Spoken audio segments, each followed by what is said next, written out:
प्यारे छात्र छात्राओं, समाकलन के अंतर्गत आज मैं आपको बताने जा रहा हूं प्रतिस्थापन विधि द्वारा समाकलन। समाकलन को प्रतिस्थापित करने पर समाकलन ज्ञात करना सरल हो जाता है। इसमें ध्यान देने योग्य बात यह है कि उस पद को प्रतिस्थापित करना है जिस पद का अवकलन दिए गए समाकलन में हो। आइए क्वेश्चन नंबर 1, पहला क्वेश्चन है आपके पास 2x upon 1 plus x square, integration 2x upon 1 plus x square dx। इसमें हमने प्रतिस्थापित किस पद को करना है? हम मान रहे हैं कि माना 1 plus x square is equal to t. जो है 1 plus x square is equal to t, क्योंकि हम जान रहे हैं कि 1 प्लस एक्स स्क्वायर का अगर हम डिफरेंशिएशन करेंगे तो वह डिफरेंशिएशन दिए गए समाकलन में है। 1 का डिफरेंशिएशन 0, एक्स स्क्वायर का डिफरेंशिएशन 2x और 2x हमें दिया हुआ है। इसको डिफरेंशिएशन करना है, जिसको प्रतिस्थापित किया हमने 1 plus x square is equal to t. अवकलन करने पर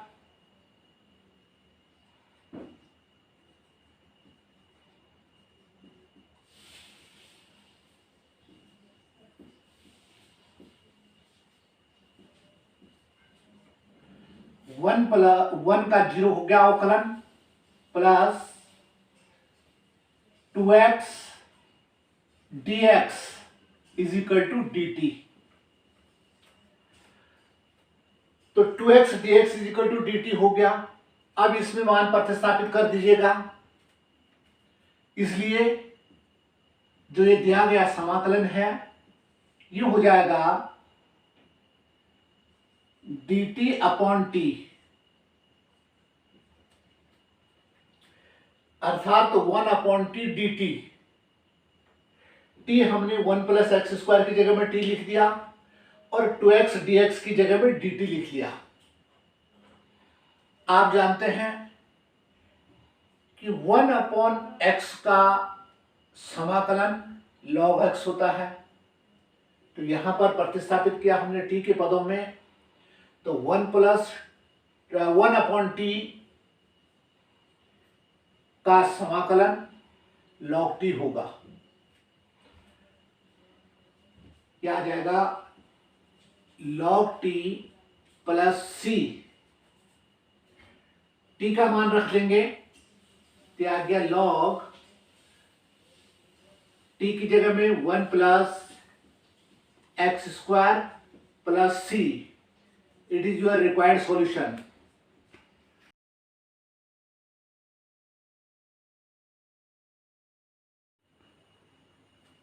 प्यारे छात्र छात्राओं, हमारे पास क्वेश्चन नंबर 2 है log x का होल स्क्वायर अपॉन x। इसमें भी हमने उस पद को प्रतिस्थापित करना है जिसका अवकलन दिए गए समाकलन में निहित हो। log x का whole square upon x, integration log x का whole square upon x dx। इसमें हम log x को t मानेंगे, क्योंकि हम जानते हैं log x का डिफरेंशिएशन 1 अपॉन x होता है। तो देखिए, माना log x is equal to t. मैंने कहा था कि जिसको t मानना है उसका डिफरेंशिएशन करना है। log x का डिफरेंशिएशन हो गया 1/x dx is equal to dt। और 1/x dx आपको दिया हुआ है, log x की जगह में t कर देंगे, log x का होल स्क्वायर t का स्क्वायर, 1/x dx की जगह में dt।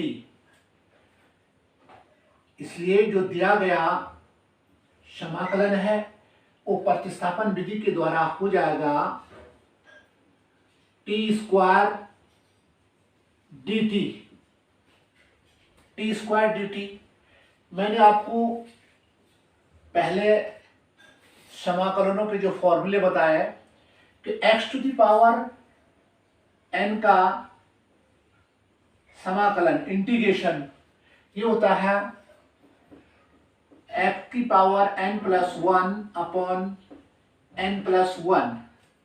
इसी प्रकार से यहां पर टी स्क्वायर का समाकलन हो जाएगा t की पावर 2 + 1 3/3 और प्लस c कांस्टेंट। अब t का मान हम रख लेंगे, t का मान प्रतिस्थापित करने पर t दिखाता हमने log x को, ये हो जाएगा log ऑफ x का whole cube by 3 plus c। It is your required solution. Okay,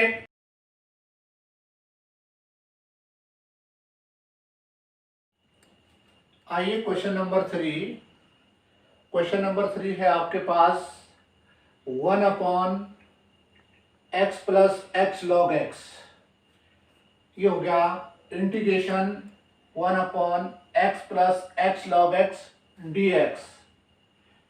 क्योंकि जब हमने साइन ऑफ इंटीग्रेशन लगाया तो dx भी लिखा। ध्यान रखिएगा कि आपको कोई भी समाकलन दिया हुआ है, जब साइन ऑफ इंटीग्रेशन आप लगाएंगे x के पदों में है तो dx, t के पदों में है तो dt, आप जरूर लिखिएगा। हर में x कॉमन है, x हमने कॉमन ले लिया, 1 + log x बचा। अब बात आती है कि प्रतिस्थापन की, किस पद को प्रतिस्थापित करना है। मैंने आपको बताया कि उस पद को प्रतिस्थापित करना है जिसका अवकलन दिए गए समाकलन में निहित हो। तो हमने यहां पर 1 + log x को t मान लेना है, क्योंकि यदि हम 1 + log x का अवकलन करेंगे तो 1 का अवकलन कांस्टेंट का अवकलन 0 होगा और log x का अवकलन 1/x हो जाएगा। तो 1/x आपको दिया हुआ है, माना 1 + log x = t, 1 का अवकलन 0, 1/x dx = dt। माना आपने प्रतिस्थापित कर दिया, इंटीग्रेशन dx/dt मिला। तो 1/t का समाकलन log t होता है, तो समाकलन कर देंगे तो यह आ जाएगा log t प्लस कांस्टेंट लगा देना c। t के मान को प्रतिस्थापित कर देना है, क्योंकि t की जगह में हमने लिखा था 1 + log x, t की जगह में 1 + log x लिख लेंगे तो ये आ जाएगा log 1 +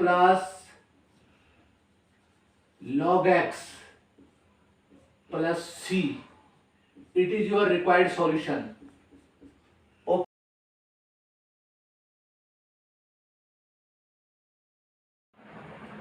क्वेश्चन नंबर 4 देखिए, चौथा क्वेश्चन है आपके पास sin x sin cos x, sin x sin cos x।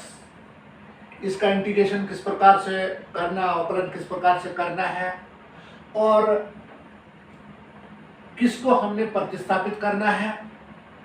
एक बार पुनः मैं आपको बताना चाहूंगा कि उस पद को प्रतिस्थापित किया जाता है जिसका अवकलन दिए गए समाकलन में हो। तो यहाँ पर हमें दिया हुआ है sine x sine cos x, ये हो गया integration sine x sine cos x dx। यहाँ पर हम कॉस एक्स को t मानेंगे क्योंकि कॉस एक्स का अवकलन होता है माइनस साइन एक्स। तो यहाँ पर साइन एक्स आपको दिया हुआ है। माना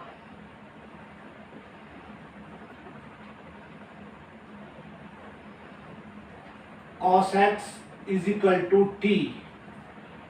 मैंने कहा था कि जिसको t मानना है या जिसको प्रतिस्थापित करना है उसका अवकलन भी निकालना है। तो अवकलन ज्ञात करेंगे तो minus sine x dx is equal to dt। चूंकि आपको दिया हुआ है साइन एक्स तो इसलिए sine x dx is equal to हो जाएगा माइनस dt। अब मान प्रतिस्थापित कर देंगे। साइन एक्स dx की जगह में माइनस dt लिख देना है और cos x की जगह में t लिख लेना है। तो देखिए इसलिए हो जाएगा integration minus sine x dx की जगह में dt और cos x की जगह में t, तो minus sine t dt। Also में भी रिटर्न एज, इसको हम इस प्रकार भी लिख सकते हैं minus integration sine t dt। Sine t का समाकलन माइनस कॉस t होता है। समाकलन किया हमने तो माइनस ये था पहले से और minus cos T, minus minus cos T, minus into minus, तो ये प्लस हो जाएगा कॉस टी प्लस सी। टी का मान प्रतिस्थापित कर देंगे। टी हमने माना था कॉस एक्स को, तो ये आ गया आपके पास cos x cos x plus c। It is your required solution. Okay.